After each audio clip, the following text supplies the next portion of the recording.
Hey everybody, thanks so much for watching. Today I want to take a look at a couple of very unique trigger systems that they really are not common at all. And that is H&K's LEM trigger, law enforcement modification, versus the Walther P99 trigger system. I don't know that it has a name, but it is very unique. In my mind, it is in essence a hammer-fired gun and an LEM, a hammer-fired gun that wants to mimic the characteristics of a striker-fired gun.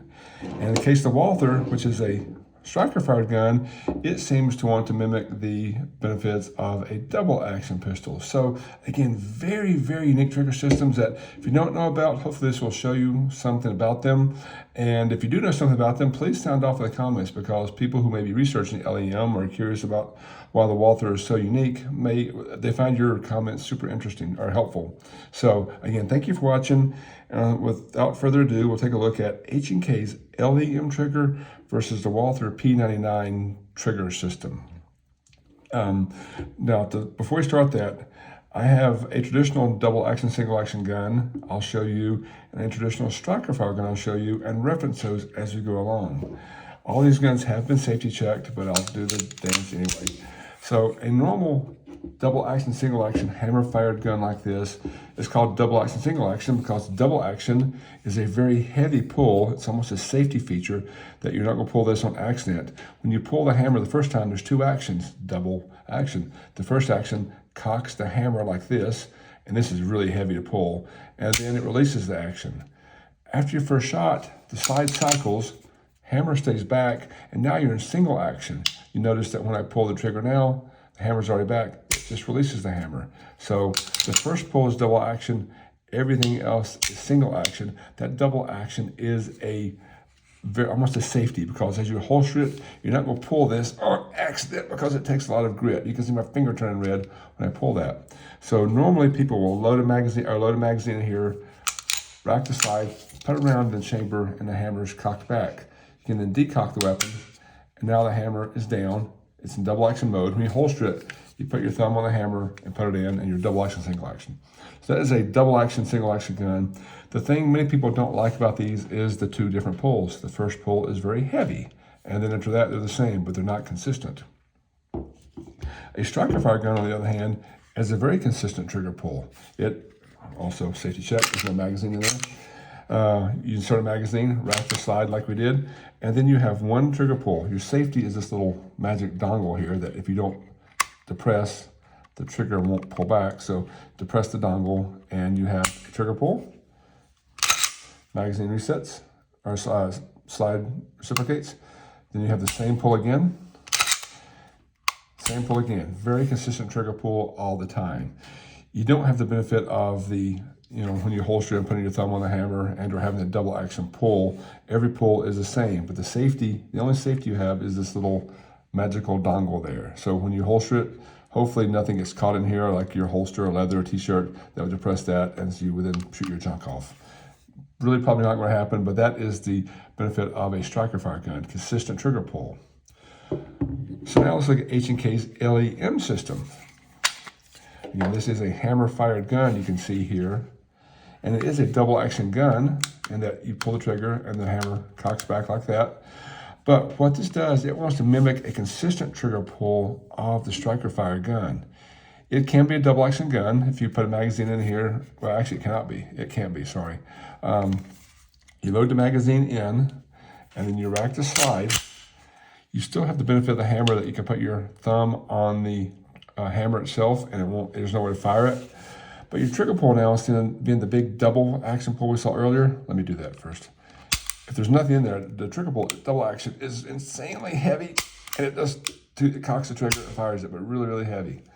But once you insert a magazine and rack the slide, now your trigger pull, it's still double action every time, but it is a very soft double action. So look, it's cocking the hammer when you pull back, like double action, and releasing it, but it is a very light pull. You see I barely have to touch the trigger to pull it back. So again, you have one in the chamber, super light trigger pull, very consistent. It's long, but it's consistent. It breaks, slide reciprocates, there's your reset, and you have the same light trigger pull like a striker fire gun. The only difference is you probably have a longer first pull, but again, the reset is very consistent. So this hammer fire gun wants to be a striker fire gun in that it is very consistent. I think this is a remarkable trigger system that, if you train with it, is maybe one of the best ones out there. When I first got it, I couldn't shoot it at all. Once I had some more trigger discipline and just time with the gun, I got to where I could actually shoot them well. But this is a fantastic trigger system that I think most people don't know about, and no one tries to replicate. Only H&K does this, as far as I know. Please sound off in the comments if you know different. But the LEM, Law Enforcement Modification, was designed to give a consistent trigger pull for police officers. I know this was used by the U.S. Customs and Border Patrol for a very long time in this P2000. But a super unique trigger system with the LEM that I don't think anyone else does, but I think is very unique, making this hammer fire gun want to act like a striker fire gun.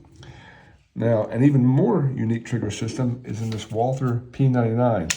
This is a final edition version here, but again, this is a striker fire gun, but it has all kinds of things this trigger does, which I hope I get them all covered correctly. I know you'll sound off in the comments if I don't.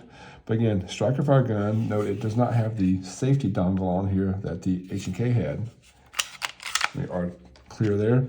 But just like anything else, you put a magazine in, rack the slide. Now I have one in the chamber. Now there's a couple of things you can do. It's like a standard striker fire gun. You can pull the trigger back and it will fire like this, and you have a reset, so it works just like a normal striker fire gun. But also, if you put one in the chamber, instead of having this super light trigger pull, you can go back to the hammer fire double action, single action mode by depressing this decocker. Again, this firearm had a decocker right there, but you press this decocker and watch the trigger go back to double action mode. If I can press it. The trigger doesn't move, but now you have a very heavy double action pull again. You can see again my finger rather, having to really pull that. So as a safety measure, you will not pull that on accident. We don't have the dongle there, but there's no way you're going to pull that without noticing something is going on there. So it will break back here eventually. And then when it resets, you have one of the shortest resets on record, I think, and it fires again. So that is one feature of the P99 trigger system, in that you can make it act like a double action firearm by decocking it here. You have one in the chamber, decock it, now you have a double action pull that's followed by single action pulls.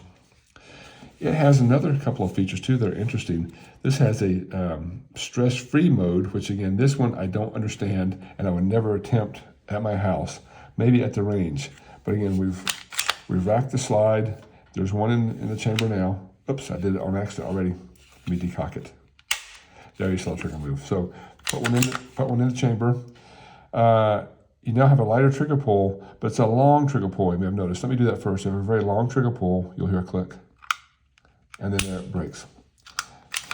So if you want to, you can stage the trigger to get rid of that long trigger pull by pulling the trigger. But remember, you have one in the chamber. So you put your finger on the trigger, which is dangerous, and pull the trigger to there, and then it stops. Again, I would attempt this at the range, never at home, because there's a live round in there, and you've staged the trigger now that you have a super short pull that you can just touch and fire.